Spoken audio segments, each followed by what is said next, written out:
Star Wars, Butch Cassidy and the Sundance Kid, The Sound of Music. In the tradition of these great films about fighting back against the odds, 20th Century Fox presents another milestone in motion picture history. Too beautiful to live! They've been laughed at, picked on, and put down. They don't have the moves or the muscle, but they've got the brains. I know what we're gonna do. It's time for the odd to get even. Revenge of the Nerds. Their time has come. I drink to that. TBTL.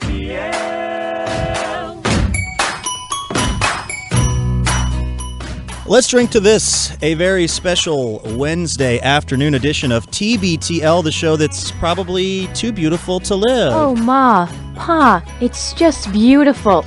My name's Luke Burbank. I am your host, weighing in at 188 pounds. It's working. It's working. Yes, that's right. I'm trying to get it together and having a little bit of success, which is exciting. Here is what else will excite you. This is episode 856 in a collector series, and we have a regular, certified, genuine humdinger of a program. Hi, this is Luke's mom, Susie, coming tonight on TBTL. We will enjoy a fireside chat with Mr. Andy Kindler. I consider myself to be a comedy pioneer. This is true. In 1992, I was the first comedian to say, "Am I right, ladies?" That was me. Before that, the comedians didn't care if the ladies thought they were correct. I changed all that. Yes, he did, and he will be performing tonight as the headliner at Laugh Hole at Chop Suey at 9 o'clock. You want to come out and see that. Also, it's Wednesday, so Ahoy, hoy! We will be calling one of you, the tens of listeners, at random to see what it is you'd like to chat about. Also, because it's Wednesday, we talk about things that are, in our estimation, pretty cool. Yeah, it's pretty cool! And unlike past weeks, I actually have one this week, so that will make it a particularly successful segment, methinks. Here's someone who always has interesting and creative ideas, the longtime producer of the show. I love Jesus, but I drink a little. Jen Flash Andrews. Hiya, Flash. Uh-oh, wait a minute. Now try it. Hold on. It's sticky. How I'm about going to that? try again. Hi. Beautiful, beautiful stuff. Also, what a rare surprise. Japan's number one mixer, Mr. Sean Dottori, You got to eat that microphone. is here with us. Hi, Shawnee. Hello. And without further ado, Mr. Andy Kindler. Hi, Andy. Hi, and thank you for playing my favorite Ben Lee song. You Wonderful. might be the first guest we've ever had outside of Ben Lee himself who could even call that. I'm not Don't kidding. play me on the radio. They play Beyonce on the radio. And that's the way I like it. Yeah, this is my favorite. I love this whole entire album. You know, Awake is the New Sleep is the name of the album. I love Ben Lee. You could not endear yourself more to this show than by doing what you just did, sir. It's incredible. Ben Lee is outside as a surprise. Oh, that's you guys. You know what? You're right. That's the one other thing that you topped could it. have done. And Claire Danes. No, they're not going out with Claire Danes. No. No. Don't even. Married to Don't even Ione go Sky. there, Yeah, boys, no, boy and or girlfriend. All right, so Jen, quickly before we get into talking to Andy and doing Awesome and Awesome, we have an update on the TBTL Book Club, which was announced yesterday. Yeah, Andy, this is the kind of show that does a book club. What of it? Wow, it's like Oprah, but a different situation. No, it's exactly the same. We Just- stole it right from her. Oh, well, Because, she invented book clubs. she invented books, Yeah. and she You're right. invented the moment, Yeah. aha moment. I'm sorry. Except on this show, the gifts are like, you're getting some old copier toner. It's whatever we can find out in the newsroom. So the book is The Hunger Games. Yes, the book is The Hunger Games, and I was just going to mention that I got an email from Heidi, our Latin tutor, in Minnesota, and she was asking me for an idea for a good summer read, and I have one for her. It's called The Hunger Games by Suzanne Collins. That is an odd. That's an odd question when we announce we're going to have this book club and we're going to read it over the summer, and someone's email is, "Got a good summer read?"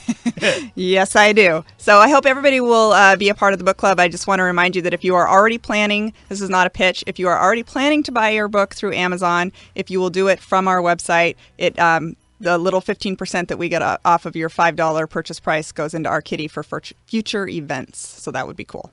All right, so you can go to tbtl.net and find out all about that and buy the book on our special link.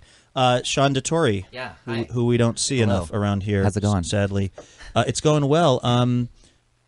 You're doing what are you doing? The Warrior Dash? I'm doing something called the Warriors Dash, July 16th in North Bend. Wait a second, the Warriors. We know about the Warriors. They're a heavy outfit. What happens in a Warriors Dash? It's pretty rad. So it's like a 4 or 5 mile run, and it's up in North Bend, and it's sort of Army style. Things you need to do during the run. So you're running for maybe a mile. You do some tire exercises. After that, you have to climb a wall. You have to go across. At the very end, you jump across fire. Mm-hmm. That's the one thing that sort of is scaring me. Plus, having to go through this mud with a tarp over it, so you can't see anything, and you're pretty much in the dark, like you're in the womb of your mom. Mm-hmm. And that's really scary because I'm afraid of being in wombs as a 33-year-old man. Sure. And also being in the dark. So what on earth possessed you to try to even sign up for this? It sounds like you're not looking forward to it. Is Tony Robbins involved somehow? Sounds like a Tony Robbins He's waiting or the Taliban, one of them. Well, they're working together now. He'll be on the Gazelle at the very end of the race. No, that's Tony Power. That's Tony Little. Oh, that's Tony Little. Keep your Tony straight. All right. Do you have to take out a mess kit at one point? I guess saying mess kit sounds like something that get an MRE. Yeah, MRE. Get a sounds canteen. like Hawkeye Pierce is going to walk in. Yeah, exactly. No, suicide is painless. Sounds like stand-up boot camp. Actually, it kind of is like a boot camp of sorts. I mean, I wanted to do this because I just started running like 6 months ago, and I saw. But your problem was it wasn't over fire. That's right. That's what was missing.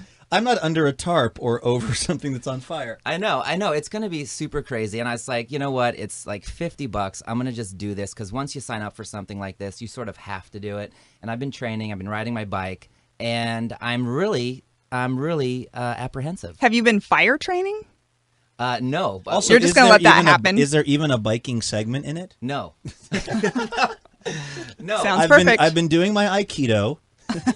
Yeah. Wait, for the tennis match? What? No, I have been scaling a lot of walls though lately. But I think are you a cat burglar? Metaphorically? Exactly. I am. You've been sleeping with a very rich older woman whose husband has just arrived home.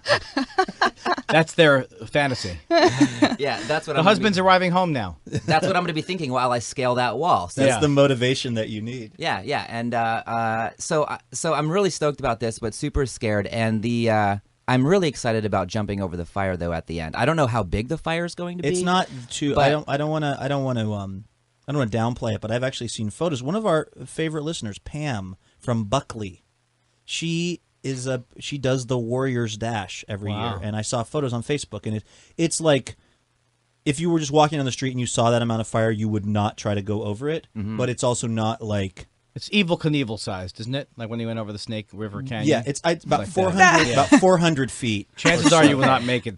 Okay. If you land in the fire, just roll, do a lot of rolling and ducking. Okay, stop, and then drop, get and out roll. and get out. Well, the one thing now, Andy, you wear glasses, as do I. Yeah. I'm all about the glasses. I just wanted to bring up commonalities. No, what I wanted to do... You know I have progressive lenses in my glasses? Do you? My glasses voted for Dennis Kucinich. Good night, everybody. You're wonderful. I have great. I've been Andy Kindler. Wow. I have transition glasses. Mine voted for Obama. Whoa! Oh, is that good? I love Obama. No, so that's good. Good. That's okay. good. You can't pierce my pro-Obama We transitioned from the previous... I have to say, though, I have been getting really frustrated with him, and I said today on the radio show that I work on that happens before this that I'm this close to taking the window cling off of my Audi. No, he's the best. I've had it on there for 3 years, and I've been a big fan of his, and he's been getting on my last nerve where I'm this close to peeling. No. I have one of those Hope, like where Shepherd Ferry kind of things. Yeah, but you'll regret it because the guy he can't change these horrible Republicans who are not going to who are acting terribly. He can't change them. Yeah, but I will just say that he has been doing some. He said he was going to do some things, and he hasn't done them. It's not just Republicans, and I tweeted it today. So I mean, the word's out. Uh-oh, that's it. I sent, and you can't take it back today now. There was a ask Obama. You could ask him questions on Twitter. It was a press conference, and I tweeted, "We're getting this close to pulling the window cling." So I think he's going to straighten up and fly right. I'm all for what he's doing, but I don't want my Obama-tarian policies to get in the way of what you're Sean talking simply wanted to ask if you thought he should wear his glasses during the Warrior about. Oh, Dash. yes. Okay. Well, here's goggles. This is what I was going to do. Yeah. Is I was, Sports thank you, Jen, goggles. for bringing us right around. Yeah. I was going to get a giant pair of goggles Yeah. and put them over my glasses. Well, they look. Those are known in the business as Dettori sports goggles, whereas a lot of people get goggles that are actually have a prescription, and you wear those for sports, like Eric. Who was that third baseman for the Reds? Caros. No, the other one, Eric Cantor. Zabos. Eric Cantor. Yes, from Virginia. The gentleman congressman. from Virginia. Anyway, you're going to wear goggles over your glasses. I figured it would be cheaper, you know, and people would think that I'm sort of the underdog. I might look a little special, and they might think touched. that, you know, I might not quite have what it takes, but I do. How important is it that you wear your glasses? I mean, could you just go sans? I could go sans, sure. But that was your nickname in college, wasn't it? You were Sans Solo. Anybody get these references? Wow. Sans Solo? Too old? Too I young? thought they smelled bad on the outside. That's a He cuts open a tauntaun. I don't know what that means. When Han Solo cuts open a On tauntaun, Hoth. puts I've never seen anything with Han Solo in it. Is that like a Temple of Doom? Oh, it's a dear. Star What is Wars. Han Solo? Oh, Star Wars. Go watch a Star Wars. Oh, I only Yeah. do the. I only And do then the more, watch an Indiana Jones, and then maybe you'll know that. I only watch the more recent Star Wars where George Lucas writes them all himself, and they're terrible. That's the ones I like.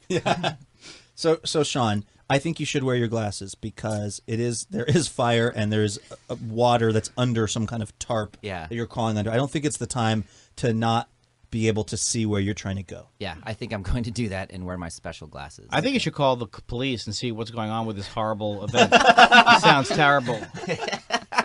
What should I do during the part where there's a hot peanut oil sprayed?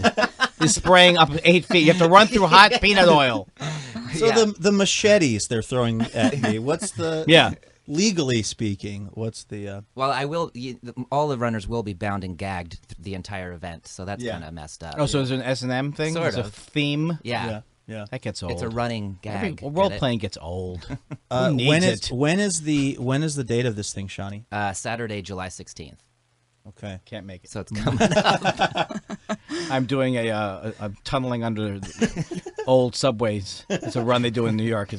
See if you can get through an old subway tunnel without being bitten by a the rabid funny thing is that like rat. 4 of the things Sean described are just normal events walking in New York City. Yeah.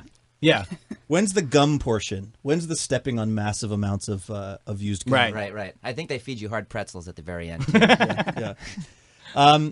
We are very excited to have Andy Kindler here. You all know him, of course, as Chancellor Tootie Tootie from Wizards of Waverly Rudy Place. Tootie Tootie. Rudy Tootie Tootie, my friend. You know what? Wikipedia has it wrong. They just I can't believe it. How could they have... what's the odds of that happening? You need to get somebody on that. Yeah, I do. I have a Wikipedia guy, sure. Well, he's not. He's not on this week. He's on vacation. Oh, I see. He says close enough. His motto is close enough. That's on his family crest. Yeah. I think that's the actual Wikipedia motto as well. Right. That's good. You're absolutely right. And Paul Revere ran around telling he.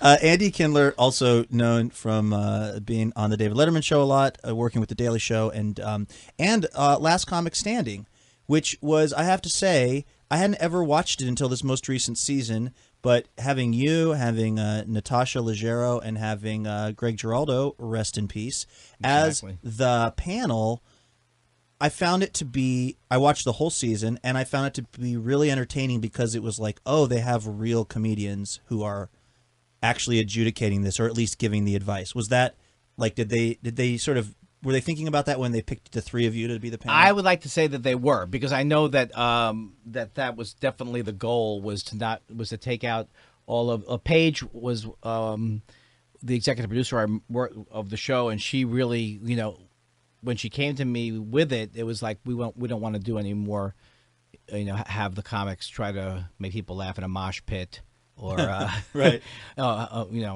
dress up like a hot dog bun and make people at the promenade laugh, that type of thing. Right. And and the thing is, I had made fun, because I do that speech every year in Montreal about what's wrong with comedy. I made fun of the show every single year, So then people were like, how could he then turn around and be on the show? And of course, I was broke.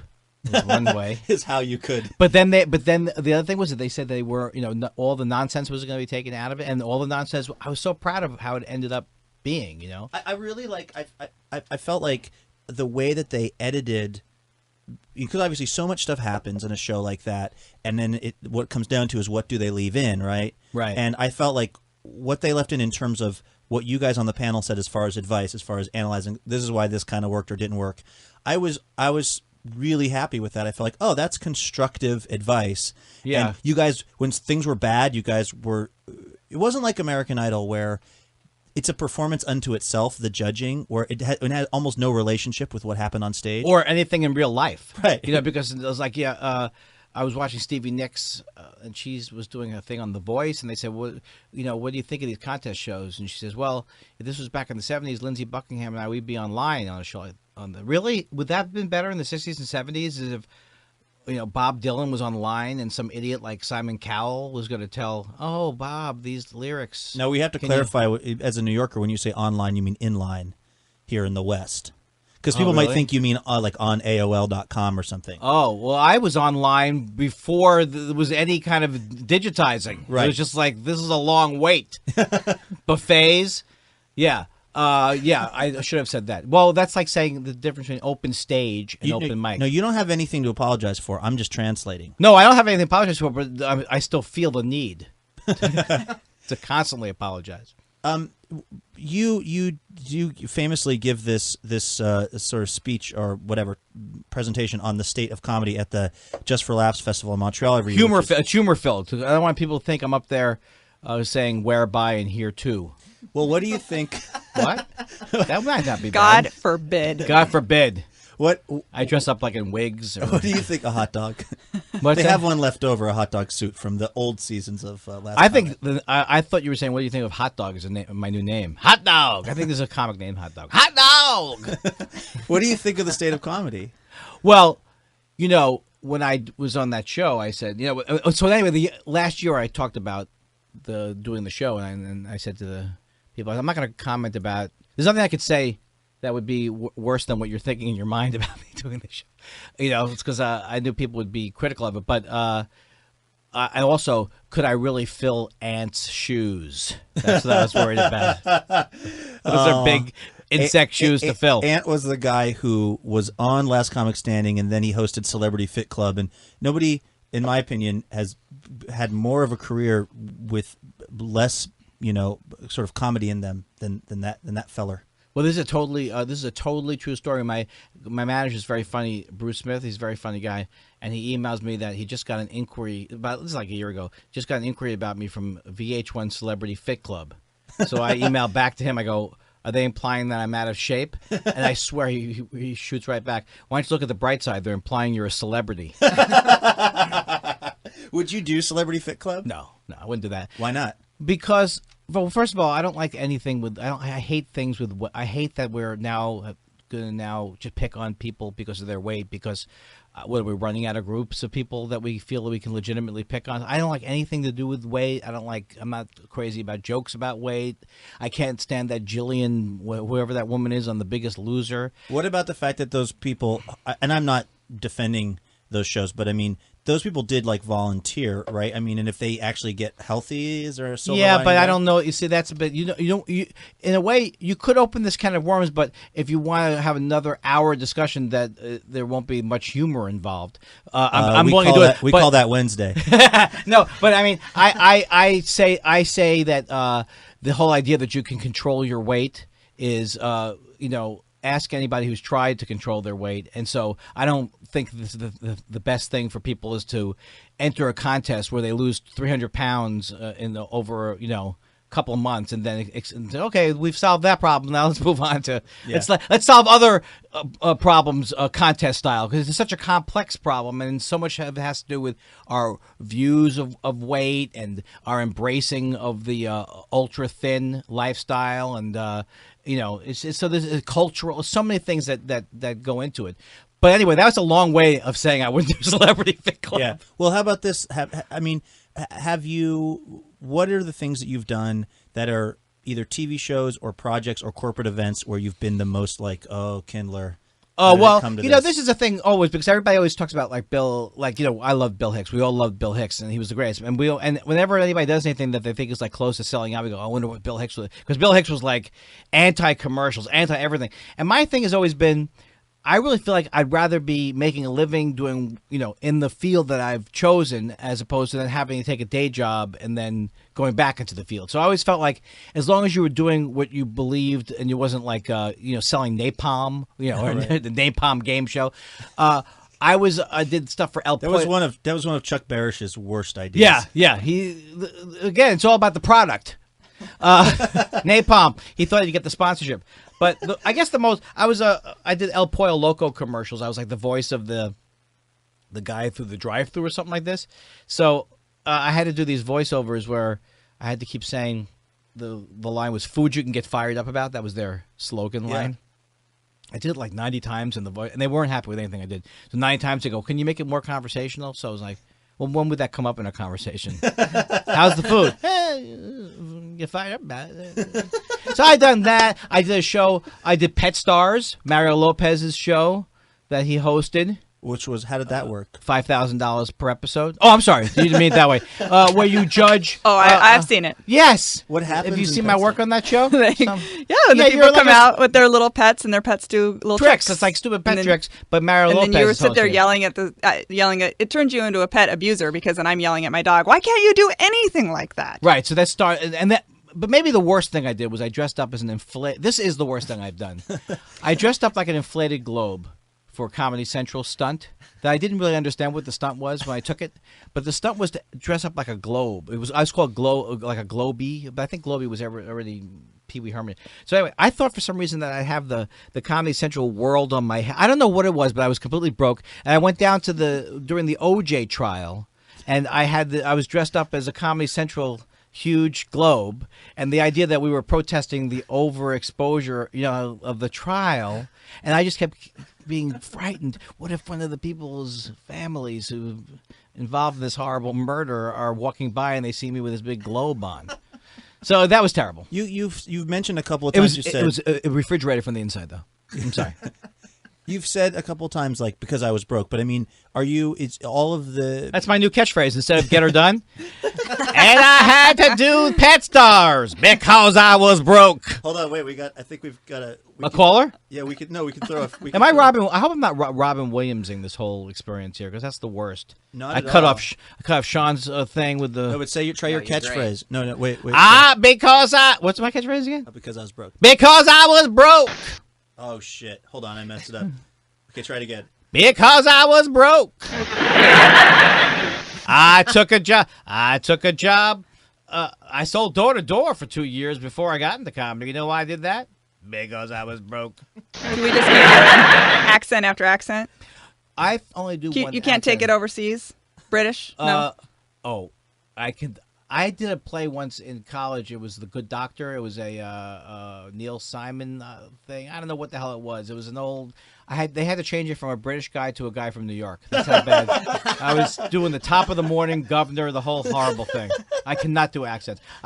I do people from New York, and people go, it doesn't seem quite right. I'm from New York, and it seems wrong. It's inauthentic. I'm going to write that down. I constantly write down. You see all these cards I have here. I write down. Now we should tell people. You have a whole stack of like 3x5 cards, and what do you write? What do you write down? 4 by 6. He's writing down his because I was broke joke and how he can't do accents. And inauthentic. Inauthentic, even doing a New York guy. Right. Can you flip back to one of those other cards sure. just tell us something that's on here? Because I was broke. No, I'm trying to do it. What's on there and what they're a reference to? Because I assume those are just little thoughts about joke ideas. All right. This is like a thing of this is like a whole card of things that I would use when I'm not doing well in the show. Okay. Like in that sentence. So many of you who aren't enjoying the show, you can get your Andy Killer neck pillows at the end of the show on the way out. And next time you come see me, you have a nice neck pillow. It's beautiful. Wow, I'm really off to a walking start. Don't worry, folks. I brought my B game. My problem is I can't follow the announcement of myself. I'm like a slow-moving, lethargic Dane Cook who just had his hip replaced. So it's just a whole thing. And now you just update it as you think of one. You're on the plane and you think, oh, here's one, and then you write it down because you just started writing something down on a card while we were talking. Yeah, but the thing about it is, see, I came up from the main. I started comedy back in 1912. We had one joke. It was through a megaphone, and Rudy and I started because I was broke. I started in the mainstream clubs, but then we started the alternative. Many of our friends in the alternative, what's called the alternative scene in L.A. in the '90s, and New York had it too. Of course, now comedy is, I think, getting great now, where it's almost all like what the alternative thing was. But in the alternative clubs, we always use notes because we were working on new stuff. And so I love to use notes, but then when you go to a mainstream club, they think that you're nuts if you look at your notes. So I have terrible ADD. Well, I don't know if there's a good version of it, but I have ADD, so I really, my mind goes blank every 7 or 8 seconds. So these are just like, I write all these things down, and hopefully I remember them, but I never remember them as they're on the card.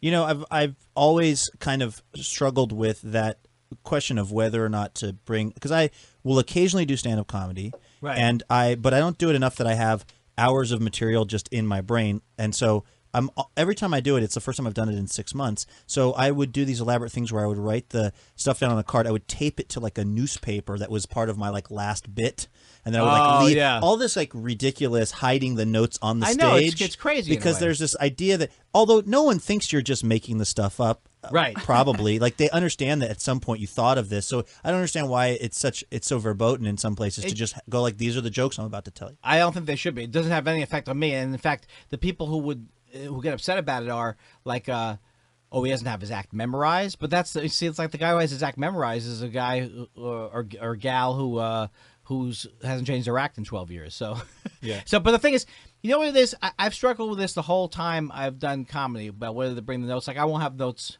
on stage tonight, but then I always have them in my pocket. So if I flip out, I always give myself permission. The thing about it is, it's wrong that people get distracted by it. They shouldn't.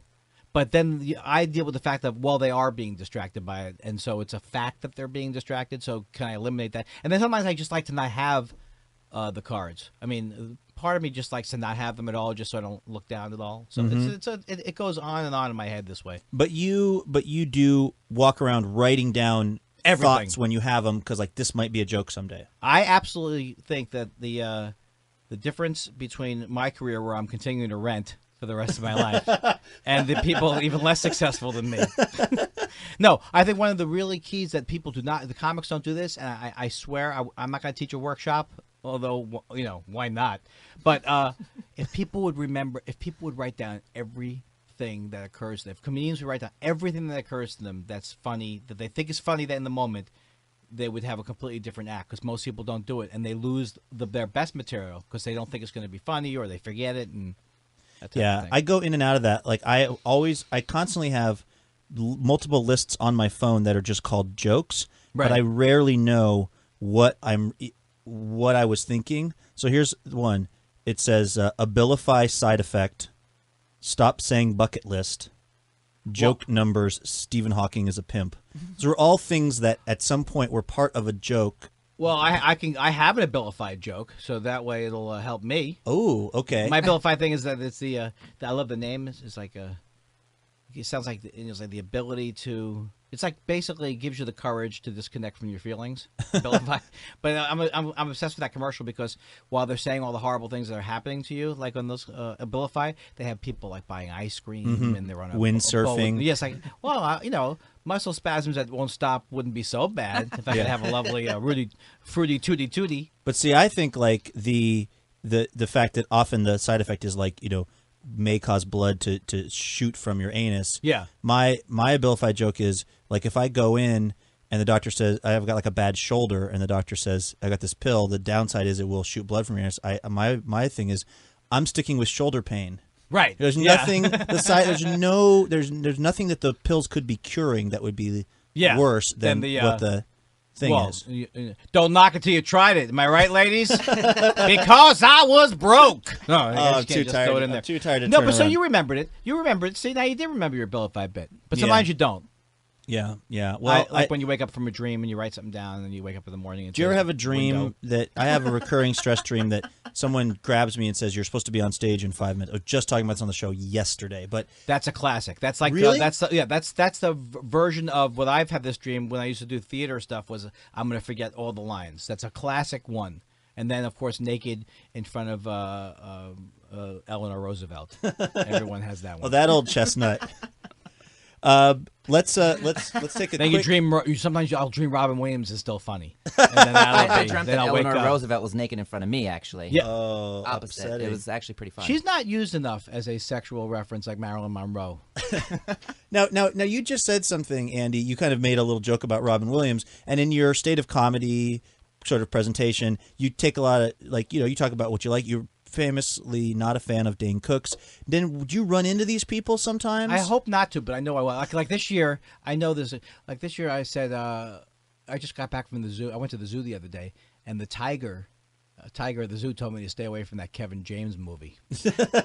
My cat handed me a note and said he would talk, but he's afraid I'll turn into a Kevin James vehicle. Now, I know Kevin James a little bit. I've seen him here or there, but I don't want to like do it with him in the room. So I don't like confrontation. What do you do if Kevin James like walks up and says, "Hey man, I heard you said that thing about me. What's your move then?" Then I say, "What are you talking about? I've never said anything like that about you. You're the greatest, man. Come on, you kidding me? Who said that? I'm mad. I'm angry." I'm sure he would understand if you just say because you were broke. Yeah, right? That's exactly right. Because that's he goes, if that's where, and that's where the money everybody is. knows that. The money is in the anti-Kevin James material. Sure. No, the truth is, it's a weird thing that I do because it almost like breaks the rule or the unspoken rule. Like, you could, in the old days, comics would do jokes about Michael Jackson for 30 hours a day. But as soon as you do a joke about another comedian, then it's like, what are you doing? Don't say it. Have you had a run-in? I've had things, what's worse than a run-in? Not being hired for many, many years because of the things you say. It's like, well, I'm sure because I make fun of, I don't want to be on Jay Leno knows I make fun of him, but I don't want to be on his show. But I'm sure there are people who would have used me in things, but I made fun of them or made fun of it's like make fun of the heads of networks and things that just are not wise to do in this business, but I'm compelled to do. Yeah. Yeah. So you don't regret that. I mean, because I was actually going to ask you, I mean, are you broke anymore in your life ever? Do you find yourself broke? And by broke, do you mean not as much money as you want to have? I think by broke, I mean like where you need to come up with some money pretty fast. Yeah, I have been broke, but the other side of it is that I've been making a living from stand-up for 21 years, so it's like I think even longer than that. So it's like I feel like it's a gift. Yeah. And I think it's a weird thing because sometimes. I think everybody feels like if you made money, then all your problems would go away, but they wouldn't. Other problems would come up. But no, I think it's also a strange time in the business right now. The last couple of years, like when the economy crashed and the writer's strike happened, so a lot of my comedian friends weren't doing bad. So it's been up and down. But when I got married and my wife and I were going to look to buy an apartment in L.A., they were like $800,000 for a 2-bedroom. So I don't know. Part of why I could be broke is part of what's wrong with the whole country right now. It's like who can afford $500 a month in medical insurance and right. I'm going to cry in about 4 sentences. Well, let's hold on. Speaking of making money and speaking of paying the bills, we have a Sweet berry wine. we have an advertiser that sponsors our show. They're called cool. Chateau Saint Michel. They're a Wonderful. local winery, and we got this email from a listener, Jonathan. When faced with a decision at the local grocery store for something to drink to celebrate my sister's recent engagement, it was as easy as a 10 to quickly make a couple of choices. Number 1, get an alcoholic drink. Number 2, to go for the Saint Michel sparkling wine from Woodinville, Washington. Thanks, TBTL, for making my life more simple and more delicious. Wow, that was very heartfelt. That is an actual listener testimonial about the wonderful elixir that is Chateau Saint Michel. If you would like to buy some, they're sold in stores all around, even New Orleans. We heard from listener Shira, who said that they're selling it down in NOLA. And if you happen to live somewhere where, unfortunately, you can't go buy it IRL, as they say, in real life, you can go to our website, tbtl.net. On the right side of the page, there's a button that will connect you to Chateau Saint Michel. Or and URL, under real life. Okay. That's right. Initial humor, ladies and gentlemen. It's off the hook. Sweet berry wine. Goes off broke because he's broke. So that's Chateau Saint Michel, Woodinville, Washington, and we appreciate their sponsorship. Okay, it is time. I've got to do a tricky little thing here, though, which is we're coming to you from the Cairo broadcast closet today, and so it's a little bit different. We're going to do Egyptian. Yeah, we're going to do awesome. We're going to do awesome, not awesome, right?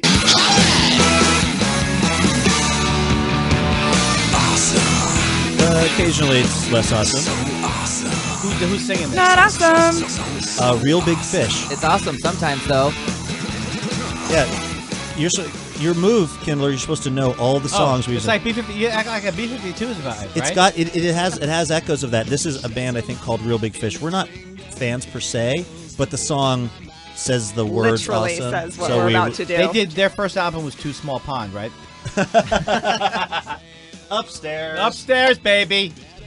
Here's how awesome, not awesome works for folks that are new to the process. We talk about stories that are awesome, others that are not awesome. If it's one of the awesome stories, we'll play this thing. Right. And if it's a not awesome story, we will play this sound effect. Come on! That's pretty much how it works. It's very straightforward. Our first story, two pet shops in the West Village of New York City have announced that they have new policies that they will no longer sell you a puppy if you appear to be drunk. This is turned into quite a problem because these pet stores are located near a bunch of bars, and apparently a lot of New Yorkers, they will go out to the brunch. They will have the mimosas or the Bloody Marys. You have to say Bloody's Mary, like attorneys general, and or it'll be happy hour at 6, and then they will be drunkenly stumbling home, presumably in their Manolo Blahniks, and they will go by a window with puppies, and they will buy puppies, and then the next day they will sober up, and they will try to bring them back. One of the stores said that someone bought a Chihuahua. A drunk lady bought a Chihuahua. They thought she was drunk. They weren't sure. They didn't want to be weird, so they sold her the Chihuahua. The next day, she brought the Chihuahua back. It had 5 pills in its stomach. It almost died. They saved it. It did not die. But this is the kind of thing that happens if you sell a dog to a drunk person. But that's the huge problem. That puts the poor, minimum wage earning clerk in a situation where she has to say to this rich drunk lady, "I think you're intoxicated." That's going to be a huge problem. So you're giving this a not awesome?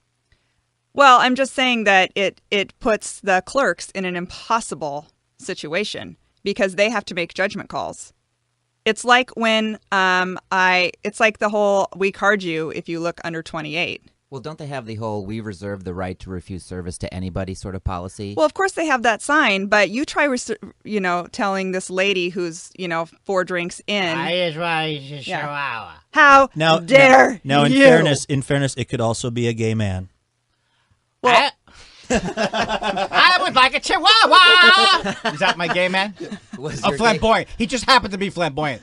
Was that your drunken gay man? He sounded pretty sober. It all sounds like a guy from New York. Hey, I was in, this is a little slightly off topic, but I was in Ralph's, which is a supermarket out in the LA area. Do you people have Ralph's here? Do you have Ralph's? Do you have shoes? Do you have water? So on my bill, I bought some wine, and I'm part of Ralph's Wine Club. I'm not bragging. It's just the truth. So I get home, I look at my receipt, it says, "Age verification bypassed." Thank you, Ralph's, for rubbing it in. Can't you keep that on your version of the receipt? I bought beer yesterday. I was going to the softball game, and I bought beer, and I had sunglasses on when I went into the mini mart, and I thought they're definitely going to card because I'm wearing kind of large sunglasses, which is the first thing you would do if you were underage and trying to, and nothing, just. Sure. Here it is, sir. Do you need any drugs or condoms with that? And I looked like all I needed was like a fake mustache to look more like I was trying to obscure my age. Could I offer a better alternative to this? I would love it. Is this the dogs or the age verification bypass? The dogs. Okay. I think they should have a really involved 4 to 6 page form that you have to fill out because as a regular drunk person and a dog lover, I would absolutely see myself in this scenario, but as soon as I got to 3/4 of the way down the first page, forget it. You know I'll just what- come back. I'll just come back another time. They should actually have the dogs and or cats be a little inebriated so that they're like, it's all right, I'll go home with this person, so they're not quite as scared and they're more willing to go with this drunken person. Matching their mood. Then you just end up in Mood like matcher. a leaving Las Vegas pet to human Who situation. are these puppies that are capable of understanding what it means to be given 5 Valium? Super smart doggies. No. And they have like 5 drunk ones in the back that are just, available for the drunk people. So if they get pills in their stomachs or if they get killed, it's no big loss. They're basically already partying.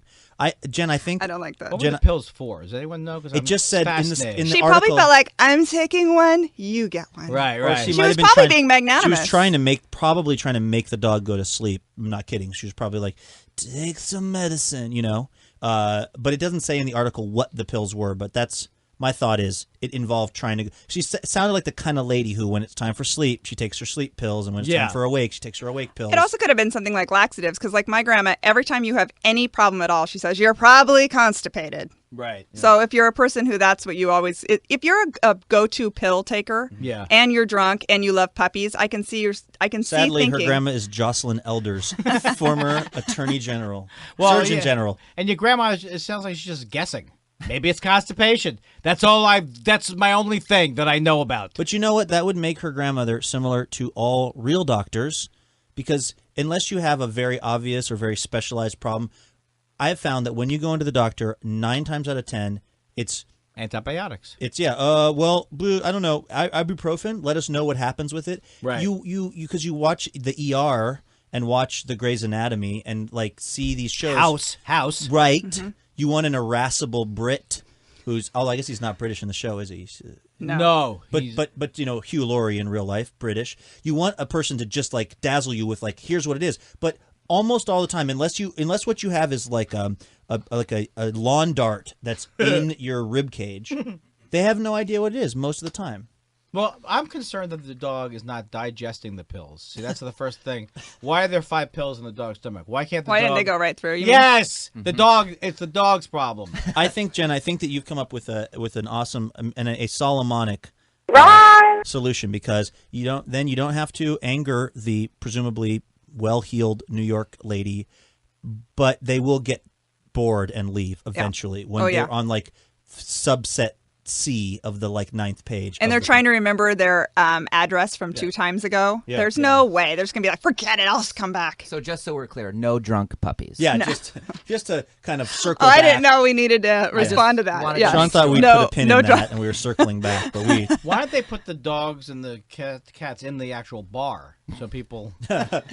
You could buy them like a pack of Utz. Yeah, what do you need? You need another round? No, I'd like to take a look at the Well, pets. that's, I know we should be moving on from this topic now, but we're not, Pet because menu. in Brooklyn, that's the big thing, is to bring the dogs into the bars. That's, I guess other places too, but it seems in the Park Slope neighborhood where I used to live, babies and dogs. That was any bar you went into, more babies and dogs than adult humans, which was, I don't know. It was okay, but sometimes after a while, the dogs would get a little bit rambunctious and they'd be wrestling. And the thing is, and you have a Knightley's kind of like a medium-sized dog. Yeah, you can't go in any establishments. But when you have a dog and you're used to how they roughhouse, it doesn't ever affect you. Like he's just being like people that have a really big, like a Mastiff, and they're like, oh, that's just Mr. Chuckles. He's just wrestling. But for everyone else, it's really terrifying because there's like a cow-sized animal. Except for the name, Mr. Chuckles. Yeah. The only thing they're not frightened of is the name. Yeah. I don't know. It's kind of a boy named Sue thing, though. Yeah. It's he's upset that he's named Mr. Chuckles. Yeah. And he drinks to make the pain go away. All right, next story. A Game of Thrones, a series of books that we are particularly obsessed with. Oh, forget it. Now you're in my wheelhouse. Yeah? No. I never played. The last thing I played was pinball. No, these are books. Yeah, but it's Dungeons and Dragons, right? It's well, don't diminish it. What do you do? What could it be? How could it be that people get into? It's an epic, sprawling saga of families and nations and the search for power. And who writes? George R.R. Martin. And you have outfits and things that you dress up in? No, I don't have an outfit. You understand. Yeah. Imagine Letterman was the king of one area, but Leno was the king of a different area, and then you had Conan, and then there was this struggle for power with interesting subterfuge and backstories, and 2 twins that are having sex with each other and have a secret baby. But we don't have to have who's on the throne. We don't need to have George Lopez involved, right? On that level, 'cause I don't even want him in the game. So you're saying that there's a game where identical... It's not a game. It's not a game. The It's name a is book. misleading. The name is misleading. Well, It's why do they just say Game of Thrones? Because the search for power is really a Game of Thrones. When you play the Game of Thrones, you Right. might lose. But is it really about the quality of the throne? Is that really what it's about? Like one of them, they have like ones that tilt back. I mean, I don't understand. Do they sneak in at night and go, we'll put the throne in now. When he comes in tomorrow, it'll collapse. What is the Game of Thrones? Why do they call it a Game of Thrones? I just explained it to you. If you choose to be purposely obtuse, I'm not going to go around and around about it. Obtuse, don't get me into the Green Mile. What is it? No, that's a line from, that's the line that gets the guy... in Game of Thrones. No, it's the movie Shawshank Redemption. He calls the guy obtuse. Yes, he does. And he gets so mad. Yeah, the guy gets so mad. And luckily I don't know what it means. You know, I have a very specific memory of that too, because I thought, wow, as far as crooked wardens go, he's got a decent vocab. Right. That he knew to be that mad about obtuse. That's true. Okay, so Game of Thrones. Okay, so basically it's book 5. It's not supposed to be released for whatever 3 more weeks or something, but this Amazon warehouse in Germany accidentally, I'm gonna give the benefit of the doubt, accidentally pre-shipped their copies to the people who had pre-ordered. That's what they said about Hitler. It was all a mistake. So error. So now everybody's in a panic because, of course, the internet will be, all the spoilers will be on the internet by midnight tonight. Because all these people got their books early. But is that the actual final book? No, there's one more to come. Okay, this is the It's penultimate. Yeah. Right. So in other words, it'll mess up the game. I can't turn his mic off because you guys are sharing a Turn mic. it Jen. off! Did you just say talk to the hand? Was No, that I didn't. I would never say something like that. You kind of gave me It's No, not 1997. No, it so was that's the why thing she that, wouldn't how say when babies play peekaboo, they Yeah. think that if they can't see you, you can't see them. I was doing that. I haven't stopped doing that. Jen yet. does not understand object permanence, which is one of the delightful this is things heavy. about Yeah, her. that's Malcolm awesome about me. Gladwell is going to be in here soon. He is one of the top scorers at Game of Thrones. It's not a Stop game. it! Stop calling it a game. Not a game. It's not a game. All right, Is listen. that their way they advertise? Yeah. Game of Thrones 4. We could just talk drunk puppies. I mean, just to get us off I topic. think we're good. I think we're good on that. Okay, listen. Let's take a quick musical break, and then we're going to come back. We're going to do call makers. This is where we are going to call one of our listeners at random. Well, sort of random. They emailed us with their phone number and said, "Could you call us?" But of the long list of people, nobody knows who it will be. And the fun part is you're supposed to answer the phone ahoy hoy, which creates a situation where lots of people around America are just answering their phone ahoy hoy For an during this entire hour every Wednesday. What? Ideally. Is it taking off? Not really. It's hit and miss. Well, You'll see. Check this out. Last week we called a lady and she said, "I'm with some kids. I can't talk to you right now." And a lady who had emailed us, and we were kind of put off.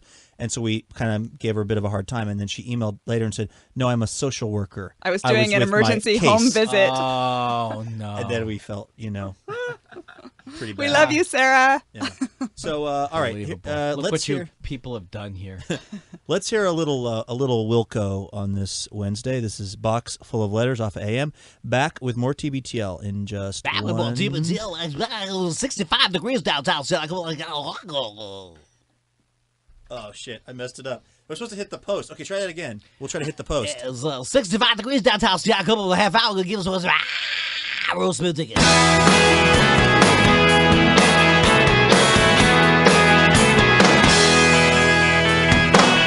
Got a box full of letters, think you might like to read. Some things that you might like to see, but they're all addressed to me. I wish I had a lot of answers, 'cause that's the way it should be.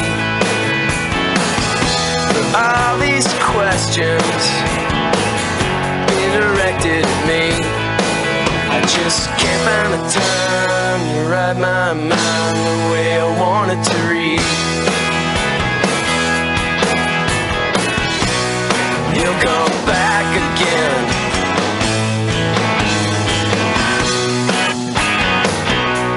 and I'll still be your friend.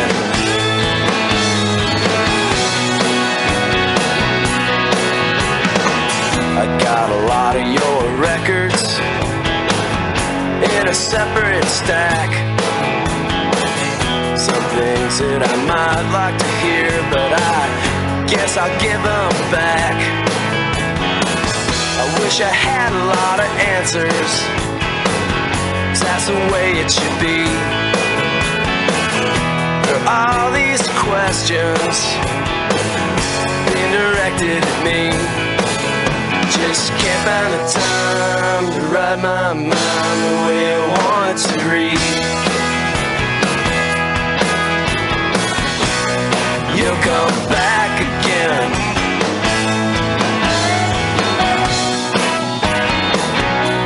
and I'll still be your friend.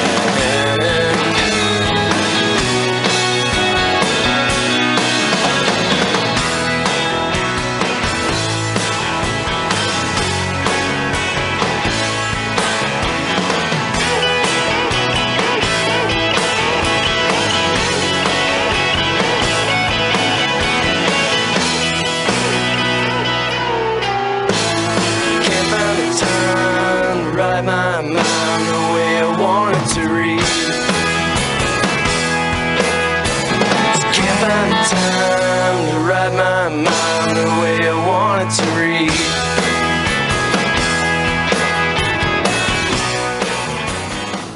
Alrighty, welcome back to TBTL. This is the show that's probably too beautiful to live. My name is Luke Burbank. I'm hosting this today, and I guess the previous 855. So it's starting to feel permanent, starting to feel like a real thing.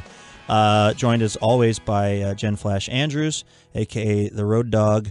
And today, very exciting stuff. We have our old friend Sean Dottori, Japan's #1 mixer, is here, and Andy Kindler. Andy is going to be performing tonight as the headliner at the Laugh Hole, which is going to be at Chop Suey, and starting at 9 o'clock. I'm also going to be there, I guess, kind of introducing the people and trying to. Cool. What I'm hoping, Andy, is you're an accomplished comedian, and I'm not, and I'm thinking that it will average out to amusing. But you'll be here, I'll be kind of here, but we'll meet in the middle. But you're going on. People want to see you as a personality. That's how they accept you first. The mistake that you're making is assuming that there are listeners to this show. Who want to Oh. see that guy from behind the mic. It's not really that kind of situation. I'm just saying there's going to be a lot of pressure on you tonight to be extra funny. No, I don't feel any pressure in life. Really? No, constant neuroses. I'm already worried now about the show. What's going to happen? What if they don't like me? They will love you. They will love you. I don't have enough gel in my hair. You've gotten great write-ups in both of the local weekly papers. I love that. The Stranger and the Seattle Weekly both wrote glowing things about you. Oh, man. So forget about it. I don't even need to. Folks, if you come tonight, I don't need. Well, first of all, anyone that says folks has to be real cutting edge. Ladies and germs. The Weekly, I think, said something about all of your hipster fans, and I thought, is that weird to you? Very hipster fans. I like that. I like that. I'm having nobody is. They are hipsters. I'm. My comedy is beat comedy. Beat poetry. Yeah, sure. No, it's does it surprise? Yeah, I don't think they mean it in the Kerouacian sense. I they think mean they it like nerds. People with skinny jeans. No, they mean people with skinny jeans. Yeah, who rode their bikes, the one-gear bikes called fixies. That's a hipster. But you're so young. I don't like. I had a joke once, and it said the guy said, "Say trapper keeper." So I changed whatever was in the joke to my trapper keeper. Big laughs. I don't know why I'm getting laughs. So just change. Don't say your journal. Say trapper keeper. So every day I go trapper keeper. Big laugh. Why am I getting this laugh? What generation are you from? No, I didn't like the Brady Bunch for real. See? I don't know what Smurfs are. It's time for ahoy hoy call makers. This is where we call one of you, our tens of listeners, and we've got Sean operating the phone. Sean is going to be calling up listener Don.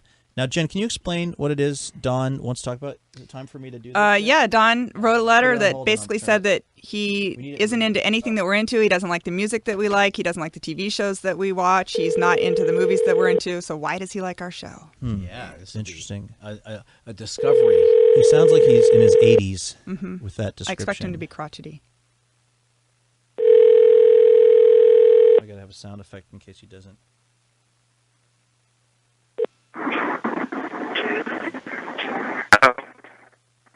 Hello, is this Don?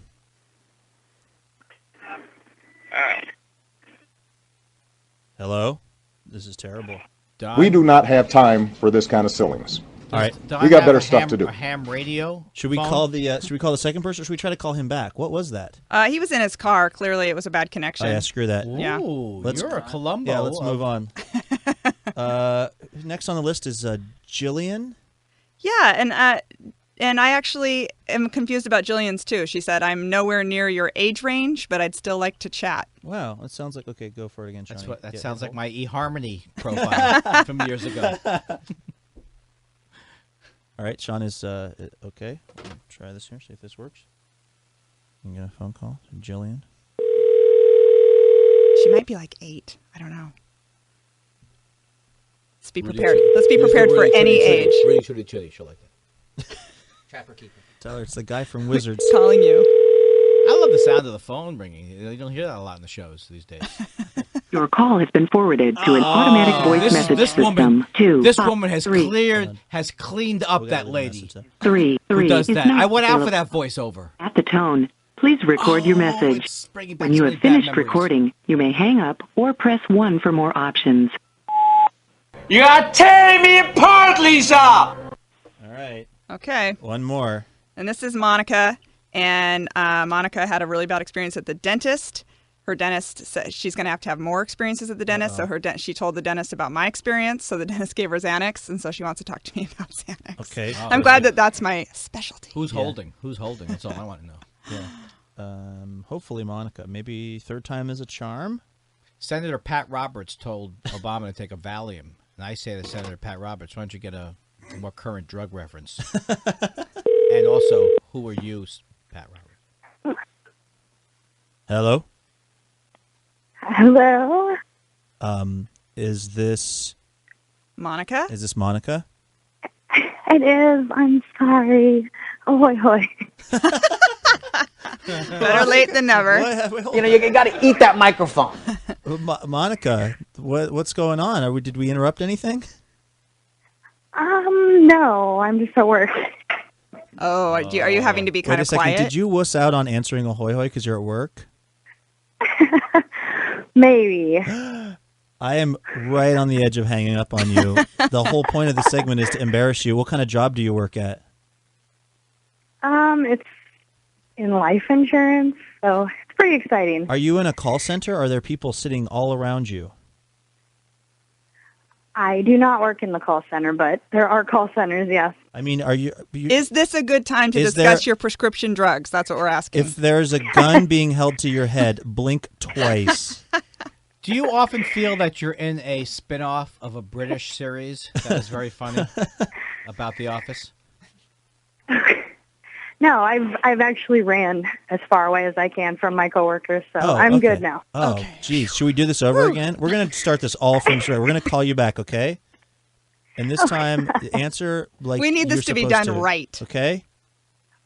You guys edit I'm stuff? serious. We're going to hang up. No way. This is all going to stay in. Okay, we're going to hang up. We're going to call you right back, Monica, okay? Because editing is such a hassle. All right. Okay, bye. Does she sound put out? She's half exhausted. You know what? She's hiding at her work. What I don't like about this style of call out, call her back, Sean, and just poke me, I'll turn the thing on, is when you're doing a normal talk show and they call you and they're kind of a little standoffish, you go, you called me. Right. That's one of my sweet burns when I'm doing the other talk show that I do. Yeah. But here, I can't do that because we called them. Yeah. So it's kind of, that's like the main arrow in my quiver when it comes to that sort of thing. Okay. Try this again. Okay, here we go. All right. Ahoy, hoy. Yay! Now we're talking. That's it. Oh, this must be Monica. Hi, Monica. Hi. How's it going? It's going really good. Okay, so you have some upcoming dental work you're nervous about, and you wanted Jen's advice on how many Xanax is too many Xanax? Right. Or whatever? Yes, I figured she would definitely be able to help me out because I'm really stressed out about this whole idea of taking these Xanax. Well, that's what a practice run is for. And what you need to do is take your first. She gave you 4 pills, right? Right. Okay. So take the first one and you want to snap it in half and take half of it only in a safe place, like at home where you have somebody around, and just don't take any alcohol with it or anything like that, and just have an evening at home and see how it affects you. That's what you got to do. We don't even care what the dosage is. Is there a dosage? What's the dosage? You got are they quarter grams? I think it was 0.5. Oh, they're halves. Yeah, you'll be fine. You're going to be totally fine. Just do a practice run, and then you'll know exactly what to do. Well, then she'll only have 2 though after the practice run. No, she's going to take a half. Snap it in half. Snap it in And half. she'll only have 3.5. Well, because don't give them to your dog. This dental appointment last time, and I could just keep feeling the pain, feeling the pain. What did they do? And she said, "You need." What did they do, Monica? Did you have nitrous They oxide? just kept shooting more Novocaine in there. Nitrous. What was the procedure? It was seriously just a filling. No, don't diminish it. That's horrible. I'm totally with you. But it shouldn't. Pain is different from anxiety. So if you were feeling pain, the Xanax isn't actually going to help with that. The Xanax is for if you feel like you're having a heart attack, which is how I feel at the dentist. So there might be two separate situations. I totally felt like I was having a heart attack. Okay, so that's what you need the Xanax for. But also, if you feel pain, you need to tell them, I feel pain. Like they're not connected. Xanax is not a painkiller. Well, that's what I didn't understand, because she said to me, this won't help with pain. It'll just make you not care, which to me is not Well, that's good. actually kind of like when you get your wisdom teeth pulled out, and I had the quote-unquote general where they really knock you out, but it's this thing where they tell you, this doesn't actually make it not hurt, but you can't remember it, which is a very weird thing to think about going into oral surgery. Well, there is a thing, though, about this. No, there is a connection in the sense that when you clench up, the pain is greater at the dentist. Right. Because I've had every variety of pain there. But I think that you need the Xanax will relax you, but you also need nitrous oxide. That's what it seems like you need, and more Novocaine. Have you tried the nitrous? I've had it before, but not for filling. Just at a party? At a filling party. Hey, Monica, what is the upcoming procedure that you need to get that's got you so nervous? Is it just another filling? Yeah, it's just a filling. Well, you keep saying I've it's just never a been filling. anxious Filling is about drilling the into your dentist. head. That's It's right. very painful and horrible, and you should get whatever you need to not be in pain and to not be in anxiety.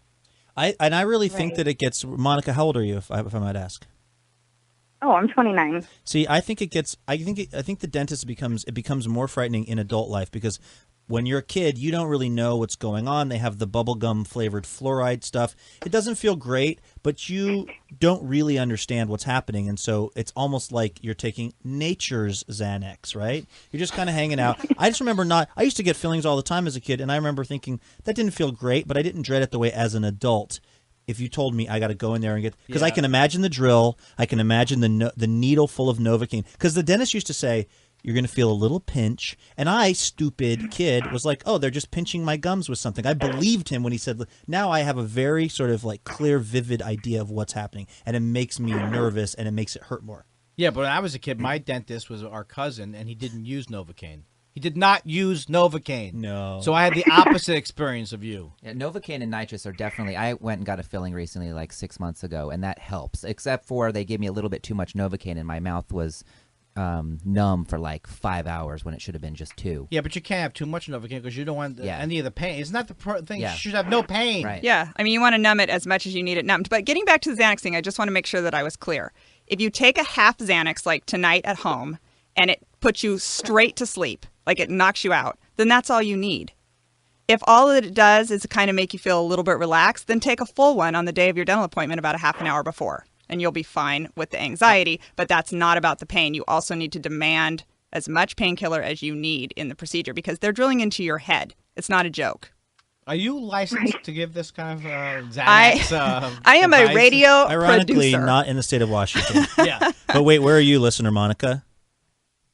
Oh, I'm in Iowa. You're in Iowa. Okay. Because there also, I hear ads sometimes around here in Seattle for gentle dentistry. These are places that just, their whole selling point is that they are very, very tuned into the fact that this is a sort of anxious producing thing and it's painful. Are you locked into this one dentist, or could you look for a gentle dentist? A gentlest, if you will. Well, I've had many people recommend that I go to a different dentist But now that she's giving me Xanax, Yeah, I that think sounds this good. may be a good 4 out of solution. 5 friends Many can't be wrong. many people are concerned with my choice of dentist since you feel pain in the parking lot on the way in. But if I can get drugs there, screw them. Yeah, but now Xanax has turned it around now. Now, Jen, let me ask: are you anti the nitrous? Because I've gotten the nitrous too before, so and good. it's heavenly. You're a Xanax lady. I have never had it, so I don't know from it. Some people get anxious from nitrous. I feel it's like ecstasy. Not that I know what that would feel like. Either the drug or the feeling. Yes. Yes, that is true. Anyone need a bump? Monica, we forgot to introduce you to our special guest, Andy Kindler. Andy Kindler is here with us. He's a licensed orthodontist. He's from Elmhurst. Where do you live in Iowa? Are you not allowed to say? Where do you live? No, I live in Cedar Rapids.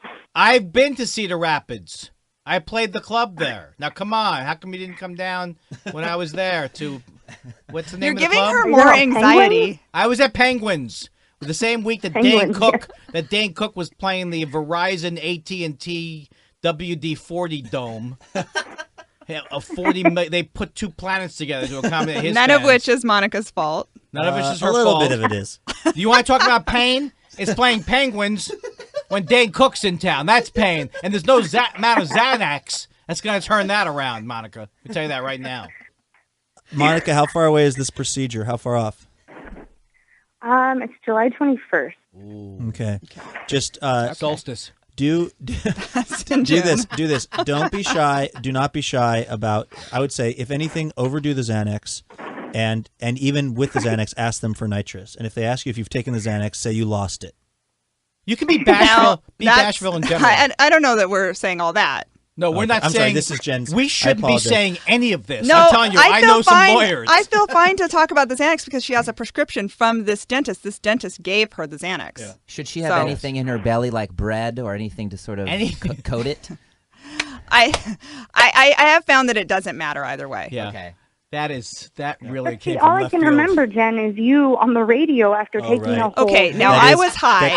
How many milligrams? Let's talk about that. Okay, that was a much larger amount than what you have. That was called a mommy size amount. That was, and let's all be honest. I had no business being on the air that night, and you don't take that night for Xanax. That was too much. I wish we could find that tape. But wait a second. Now, what happens? Don't you just get really relaxed, or you were like?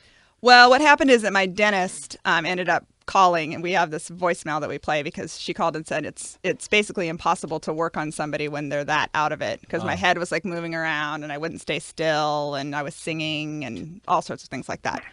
So don't worry about that. That's not going to happen to you because you have a much smaller dose and you're not going to take more than one. Okay. Just so take I will, one. Like when she told me I'd be able to drive, you think she was telling the truth?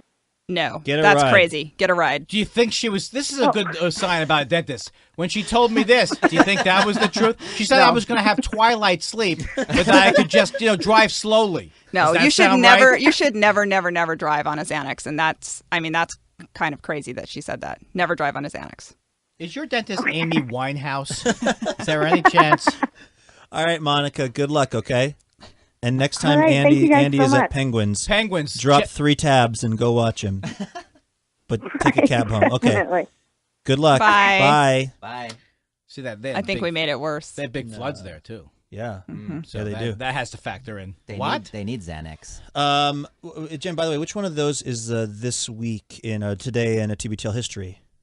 Do you know? Yes, it's the first one. Okay. This is a segment that we just brought back from the archives. It's called This Day in TBTL History, where Jen goes back and finds something important from 1 year ago on this date. Ooh. Can I give a little bit of context for this one? Please, I just want to please. remind people, this is one of the few times that I got really upset on the show, and I just want to remind people that I love the post office, and I get very upset when people are mean to the post office. Okay. Is that why you got upset that time? You're going to hear it. Oh, Do you need me cool. to do the No, intro? we've got it on here. Nope. Oh, these are Pre-recorded. actual things that have happened. Here we go. I can't Here- wait. Here it is. This day in TBTL history. Well, then maybe you should have written this article. I've never heard you angry. flummoxed. But I'm saying it's not psychosis, it's laziness. Well, he shouldn't say that he's going to delve into why they're doing this and then not do that. I see. That should all be. he did was list. I could have written this because all he did was do a news search and then write every single instance where a mailman hoarded mail. He offered nothing beyond that. That's not writing. That's research. He should be a researcher. I thought it was a very interesting article. Well, you must not have read the headline because the headline promised something that was not delivered. Wow. Jen, you had a really, really hard day off of this article, huh? You want to talk about lazy? That's lazy. This guy just wrote a list out. I could have done that. He offered nothing else. No insight. No. Amen to that. Woo! Glory. The only way to calm you down is by playing an audio drop of 8-year-old Jen. 8-year-old Jen. Talk to 34-year-old Jen. Amen to that. Woo! So there you go. That's this day in TBTL history. People were picking on the post office, right? That was the article was about. Yeah, the well, it was post this whole office. thing about why postal workers break. Why did they freak out and hoard mail and all that stuff? And then they never talked about what their job is like or any reason would be behind it. They literally just went through every single time anybody has ever hoarded mail, which is a long list. But let's actually try to find out what happens. Who's hoarding the mail? Some postal workers, apparently, it gets discovered that they just haven't been delivering it. They just take it home. That's not good. No, I'm not saying that. I'm not defending that behavior. You're just saying that in general. I'm with you on your general point. The article didn't get to anywhere. I'm just being upset. I don't know what you're upset about, but I feel that way every day. Yeah, Kindler's basic policy is whatever you're selling, I'm buying. Yeah, exactly. Ray upsettedness. Unless it's Game of Thrones, and then he's all like, Well, I don't get it. understand what the rules are in this Game of Thrones. It's a Game of Thrones. All right, you guys. Let's talk about some things that are pretty cool, and then we'll get out of here. I'm in no rush. I could stay here for 4 more hours. I could outlast everybody in the studio. You kidding me? I don't think anyone's arguing that point. I got the cans on. I'm gonna start calling them cans. Yeah, Where's my cough? Where's my cough button? We didn't. We Budget did not cuts. install that. No, but I want a button that produces a cough. This is what we do on Wednesdays. We tell you about some things that we've observed that are pretty cool. And this is a thing that, people will notice increasingly. The only even tenuous relationship I have to anything that's pretty cool is my teenage daughter recommends it to me. And this is one of those things Addie recommended. It's called 8tracks.com. She described it as sort of the hipster Pandora. And all these people go on and they make all of these mix playlists, there are tons of them. Here's one called "Let Your Face Explode into Happiness." This is just a playlist. Let's take a listen to what this sounds like. This is songs by. It looks like maybe some Edward Sharpe and the Magnetic Zeros.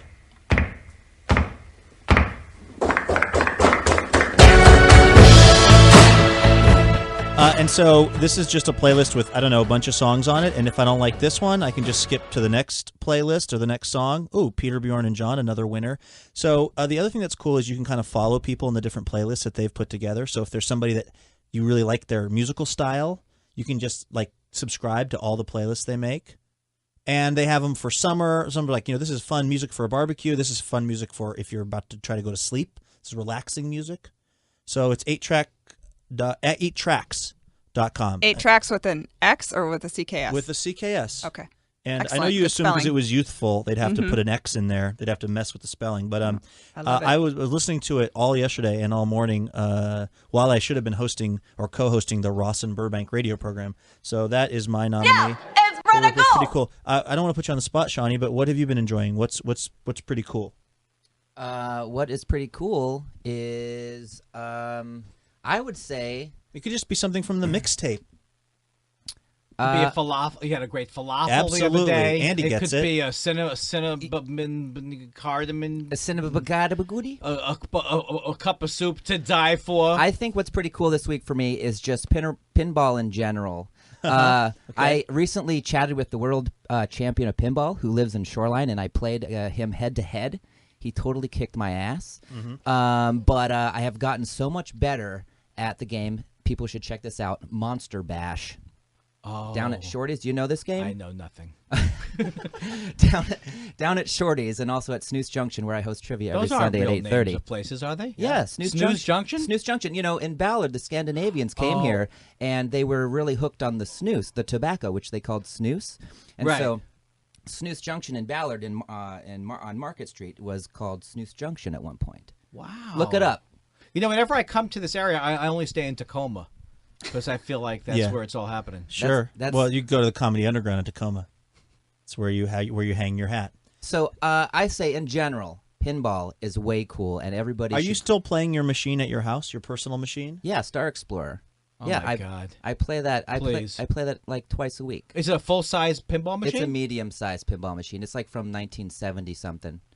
Wow, it's pretty rad. But I say go out and play pinball because if you go to Seattle Pinball League, I think.com, you can find out where all the leagues are around Seattle. There's lots of things going on that people can get involved in if they really want to. All right. I'm in a cotton candy league. Well, I was going to ask you about that, Kindler, before we get done here and get to Jen's. It's pretty cool. Anything that you've been I don't have enjoying? to wrap it up. I'm just telling you right now. No, I could give. We're not giving you the light. Good.